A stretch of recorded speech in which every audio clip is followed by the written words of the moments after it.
14ই March. বাংলার রাজনীতিতে এক স্মরণীয় দিন এই 14ই মার্চ। 2007 সালের 14ই মার্চ নন্দীগ্রামে পুলিশের গুলিতে 14 জনের মৃত্যুর ঘটনা।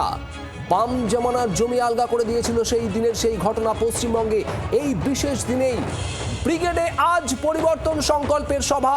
সেখান থেকে ঠিক কি আহ্বান শোনা যাবে প্রধানমন্ত্রী নরেন্দ্র মোদীর গলায়? আর আজকের দিনের এই সভা, এটা কি কাকতালীয় নাকি পরিকল্পিত?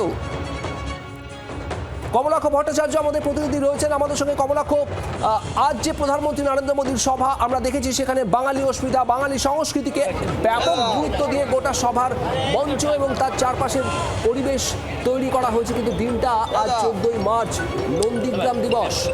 এই দিনটা কি কাকতালীয় না পরিকল্পিত?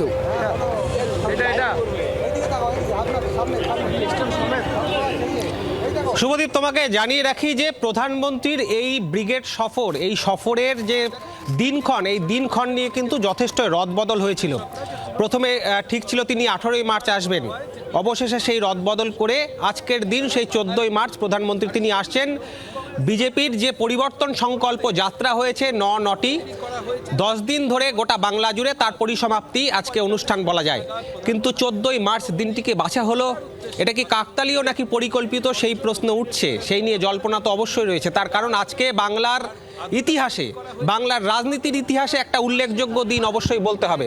সেই 2007 সালে আজকের দিনেই নন্দীগ্রামে গুলি চালনার ঘটনা এবং 14 জন জমি আন্দোলনকারীর মৃত্যুর ঘটনা, পুলিশের সঙ্গে সংঘর্ষের ঘটনা বাংলার ইতিহাসে স্মরণীয় হয়ে থাকা সেই দিন, যা বাম জমানার জমি আলগা করে দেওয়ার জন্য যথেষ্ট ছিল। এবং তারপর তৃণমূলের শাসন। বিজেপি ডাক দিচ্ছে পরিবর্তন চাই, পাল্টানো দরকার, চাই বিজেপি সরকার। সেই জায়গায় দাঁড়িয়ে আজকের দিন বেছে নেওয়া, এই সেই নন্দীগ্রামের সেই বিশেষ উল্লেখযোগ্য দিন। এই দিনটিতে প্রধানমন্ত্রীর ব্রিগেডের এই যে মেগা ইভেন্ট করা, তার পেছনে বিজেপির পরিকল্পনা রয়েছে এমনটাই কিন্তু মনে করা হচ্ছে। এবং সেই কারণেই একেবারে বলা যেতে পারে মেগা ইভেন্টের আয়োজন করা হয়েছে ব্রিগেড ঘিরে। এই মুহূর্তের ছবি তোমাকে দেখাবো। মঞ্চে সেজে উঠেছে সম্পূর্ণভাবে প্রধানমন্ত্রীর যে স্লোগান, পাল্টানো দরকার, চাই বিজেপি সরকার, তার দিয়ে। এবং মঞ্চের যে থিমের আঙ্গিক, সেটা তো আমরা গতকাল থেকে জি 24 ঘন্টায় বলছি যে চতুর্দিকে বাঙালি কৃষ্টি, বাঙালি সংস্কৃতি, বাঙালি ওয়ানা এবং বাঙালি অস্মিতার ছড়াছড়ি এবার ব্রিগেডের মঞ্চে। বাংলা বিরোধী তকমা বিজেপিকে দেওয়া হয়, সেই তকমা ঘোচাতে কিন্তু বলা যেতে পারে একেবারে উল্লেখযোগ্য প্রয়াস। এবং গোটা ব্রিগেড জুড়ে 10,000 বিজেপির ঝান্ডা, প্রধানমন্ত্রীর কয়েকশো কাট আউট, সব মিলিয়ে এই মুহূর্তে তৈরি রয়েছে ব্রিগেড।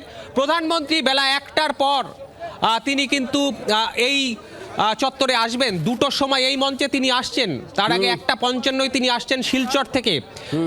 এয়ারপোর্টে নেমে তিনি চলে আসবেন রেসকোর্সে।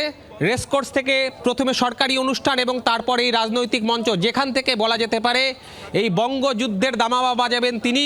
এবং কোন অভিমুখে তার আজকে বক্তব্য থাকে, তৃণমূল সরকারকে সরাসরি আক্রমণ নাকি কেন্দ্রের প্রকল্প, 18,860 কোটির প্রকল্পের আজকে শিলান্যাস উদ্বোধন, সব দিকে কিন্তু এই মুহূর্তে নজর রয়েছে আমাদের গোটা বাংলার। তার কারণ এই মুহূর্তে ভোটমুখী বাংলা। বাংলার আওয়াজ, বাঙালির আবেগ, জি 24 ঘন্টা।